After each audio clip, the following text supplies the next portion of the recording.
Welcome to Value Plus the Family Office, Knowledge Plus for Wealth Plus presentation from our research desk. This week the hot topic is health checkup of banking industry. But before that, let us have a look on what happened in the financial markets last week. Last week HSBC Service PMI stood at 47.9 in July, down from 51.7 in June. This may reduce the GDP growth further as service sector contributes 60% in GDP. Global rating agencies also may downgrade India's rating, and FIIs may take exit from their investments. Rajya Sabha clears company bills, which can support new entrepreneurs to start up new ventures. Also, it will have a better transparency between the stakeholders. As a result of this, Sensex fell by 374.68 points, that is, down by 1.96% and closed to 18,789 at the end of the week. FIIs remain net buyers in the equity segment with inflow of rupees 695 crores, while they stood as net sellers in the debt segment with a net outflow of rupees 4,668 crores. The chart shows the price performances of different asset class last week. Copper surged sharply on China's better than expected factory output data.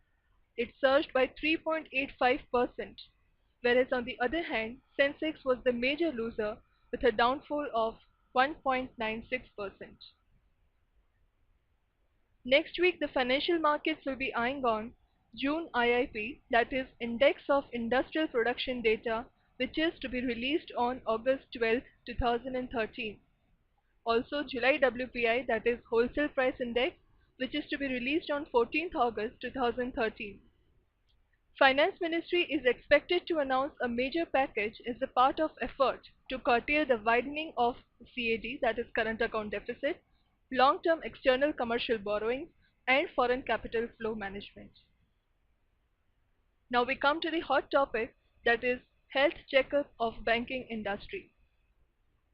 Let us first have an overview of the banking industry currently. Banking industry is playing a very important role in the growth of the economy. In the current market scenario, bank index has witnessed a sharp fall in prices on yearly basis. It was down by 20% year till date. RBI's action to curb rupee volatility is giving more pressure on the banking stocks.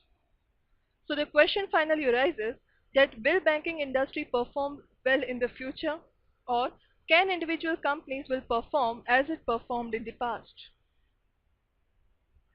So let us have a look on the different parameters to check the banking industry performance. The first parameter is non-performing asset. NPAs are considered as a major red flag of banks. Higher NPA gives stress on balance sheet as well as stock prices. The NPAs of public sector banks has almost doubled in the span of 3 years. It was 1.1% in 2009-10, whereas currently in 2012-13 it is almost 2.03. Whereas on the other hand, private sector banks were significantly reducing their NPAs. It was 1.03 in 2009-10, whereas in 2012-13 it is just 0.5%. The chart shows the NPA as a percentage of total assets and value-wise NPA. In the category of percentage of total asset, Dhanlaxmi is leading with an NPA of 3.4% as a percent of total asset, followed by Allahabad Bank, UCO Bank. Whereas on the value-wise NPA, SBI is leading with the NPA of 22,000 crores, followed by Punjab National Bank, Bank of India, Canara Bank, and Central Bank. We come to the next parameter, that is return on asset.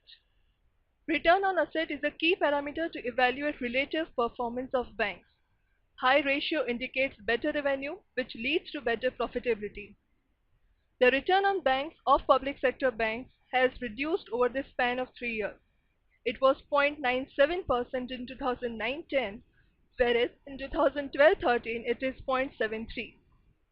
On the other hand, private sector's return on assets has increased from 1.28 in 2009-10 to 1.49 in 2012-13.